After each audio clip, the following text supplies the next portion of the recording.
નવસારીના સાંસદથી ગુજરાત ભારતીય જનતા પાર્ટીના પ્રદેશ પ્રમુખ બનેલા ભાજપના કદાવર નેતા સી.આર. પાટીલના જન્મદિનને લઈને તેઓને શુભેચ્છાઓ આપવા માટે કાર્યકર્તાઓ, નેતાઓ, કોર્પોરેટરો, ધારાસભ્ય સહિતનાઓની વહેલી સવારથી લાંબી કતારો જોવા મળી હતી, જે જોઈને સી.આર. પાટીલને તમામનો આભાર પણ વ્યક્ત કર્યો છે.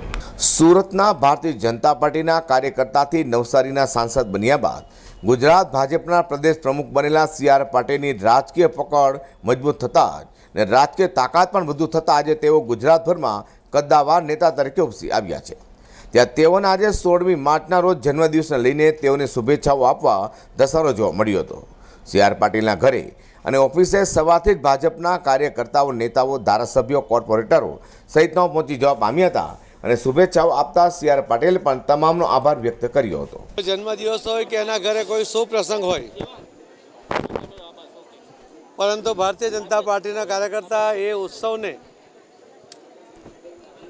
એક સેવાકીય પ્રવૃત્તિ સાથે જોડીને ઉજવણી કરતા હોય છે. આજે આખા ગુજરાતના ભારતીય જનતા પાર્ટીના કાર્યકર્તાઓએ છેલ્લા એક અઠવાડિયાથી અલગ કાર્યક્રમ રાખ્યા છે.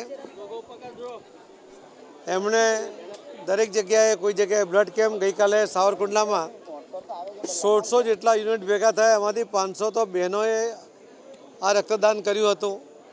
સાવરકુંડલા જેવા એક નાના શહેરની અંદર, નાના નગરની અંદર આટલો ઉત્સાહ જે જોવા મળે છે, ભારતીય જનતા પાર્ટી પ્રત્યેનો અપાર પ્રેમ એમાં દેખાય છે.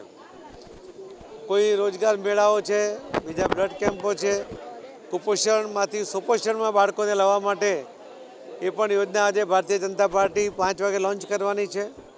આંગણવાડીના બાળકો માટે પણ અલગ કાર્યક્રમોને યોજવામાં આવ્યા છે. એવા અનેક વિવિધ પ્રકારના કાર્યક્રમો સાથે ભારતીય જનતા પાર્ટીનો કાર્યકર્તા એ પાર્ટીને મજબૂત થઈને સેવાકીય પ્રવૃત્તિઓ કરે છે. એમને સૌને હું સૌનો આભાર માનું છું, સૌને અભિનંદન આપું છું. આ એક નવા વર્ષમાં પ્રવેશ છે, નવો સંકલ્પ શું કહેશો આ વખતે નવા વર્ષનો આવનારી ઇલેક્શન? ભારતીય જનતા પાર્ટીને આવનારા તમામ ઇલેક્શનોમાં ભવ્યથી ભવ્ય જીત મળે.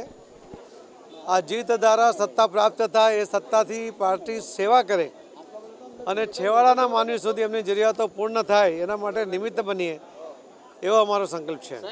ભાજપના કદ્દાવર નેતા હોવા છતાં સી.આર. પાટીલ આમ આદમી વચ્ચે રહીને કામ કરતા હોય અને સામાન્ય માણસની તકલીફોનું પણ તાત્કાલિક નિવેડો લાવતા હોય, જેથી કાર્યકર્તાઓ નહીં પરંતુ લોકોના દિલોમાં પણ તેઓ માટે એક અલગ જગ્યા રહેલી છે. અઝર કુરશી સાથે પ્રકાશવાળા.